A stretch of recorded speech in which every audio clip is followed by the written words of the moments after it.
review. Hello everybody, True here, your Million G Gamer, and welcome to a review of Stories Path of Destinies on the Xbox One, which is currently available as we speak. It's priced at £12.49 in the UK and is priced at $14.99 in US and EU regions. Now, what we have with Stories Path of Destiny is a action RPG hack and slash game, which is viewed from a classic top-down third-person perspective.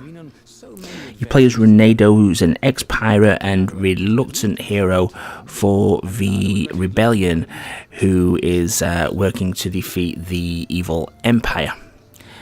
Now, this is a story we've seen plenty of times before, but the tutorial throws us in where his friend Rabbit has escaped with a book, which seems very innocuous at the start of things.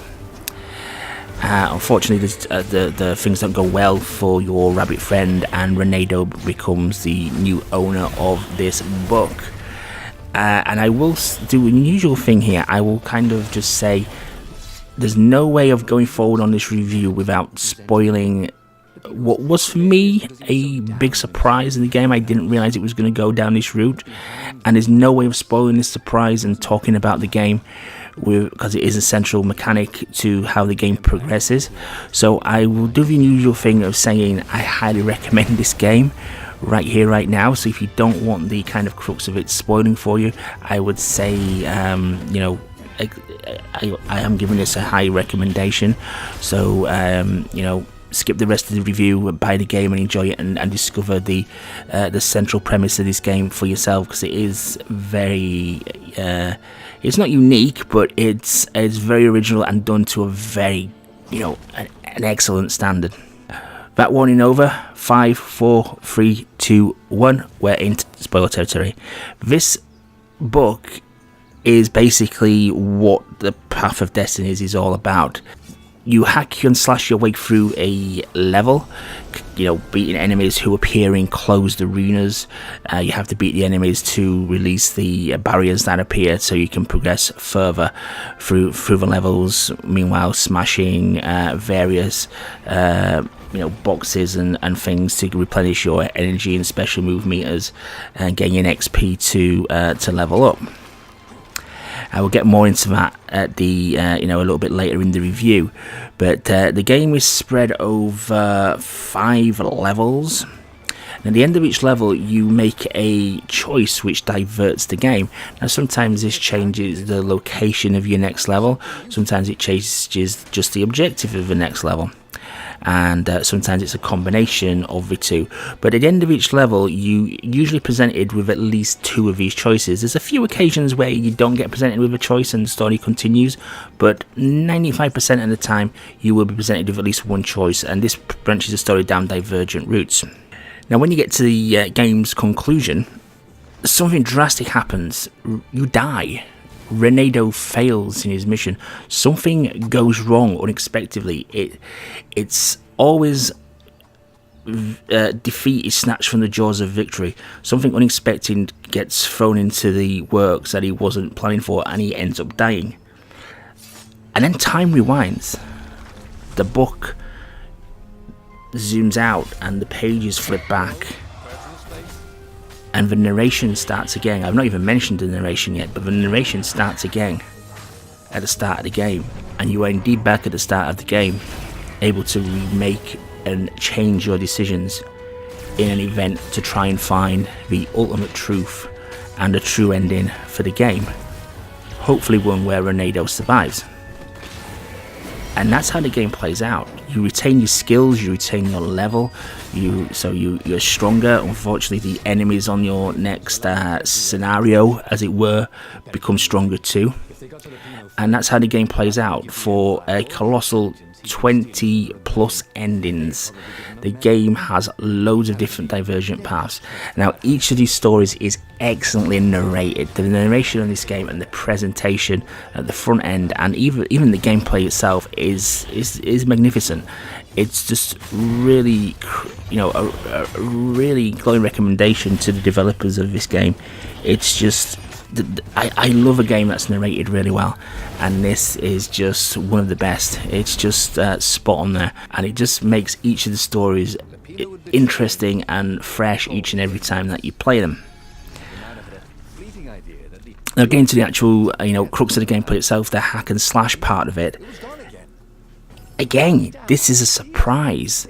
All the combat is tied to one button, the A button. It attacks, it blocks, it grabs, it throws, it counters, it charges up the special. It's amazing that they've come up with such an in-depth, combat system, which has about 8 or so different moves, and you're encouraged to use these moves because you gain more XP get a variety bonus if you manage to cram all the moves into to a combination. And it's all done on one button. One button does all this. It's just amazing how fluid it is, and the fights feel quite epic with you blocking and countering, and there's usually lots of foes around you at once. And it's so fluid. It's just like one of the a badass action movie, just blocking, parrying, and just taking out the foes one by one, so you eventually become victorious and progress things. And as you can see from the footage that's playing along with this review, the game is visually superb as well. Each of the game's top-down levels are amazingly detailed and varied, whether you're going through forest, countryside, desert, temples, there's airship levels. It's just again, the presentation in this is just on point throughout. Same musically, the musical score is indeed fantastic on this as well. Definitely high-end fantasy, epic kind of scores there. And as I mentioned, the narration is superb. It is just outstanding. Now, the game's not without its faults. The biggest fault is that there's only about 6 different level maps, for example. Now, whilst the stories do change, the maps generally stay the same. There may be certain variants of the level or certain scenario routes where the level will diverge slightly, but ultimately you tend to end up at the same kind of location and go through the same locations 75% of the time on each level. And if you are going for all the endings, which is strongly encouraged, then this can become a little bit of a chore and a little bit tiresome. But that is only if you are deciding to go for all the endings, which I have done to experience the game to its fullest. If you want to experience the game's true endings, you literally have to. You could bare minimum play through the levels 5 times to gather the 4 truths and the ultimate truth, which may or may not lead to Reynardo's survival and happily ever after. There is also a leveling up system. I did mention briefly there's experience points to be gained, and that is quite in depth as well. There's about 5 or 6 different trees there, and you will have to play the game through an awful lot of times if you want to experience the full powers that Reynardo has available to him. It does get to a point probably about 2/3 of the way through the power-up tree where you do feel that you're a little bit overpowered and the rest of it is a bit superfluous, but that's to be expected really. We all like to feel overpowered and just kick it to the enemy who have been kicking our ass in those early times when we first started playing the game. It's always good to get a little bit of payback there. But overall Stories Path of Destinies is just a magnificent title from start to finish. You are definitely going to get your money's worth if you decide to go to see all the endings that this game has to offer for you. And even if you don't, your time spent with this is just going to be a pleasure, like I said, due to the impeccable presentation that the game has to offer.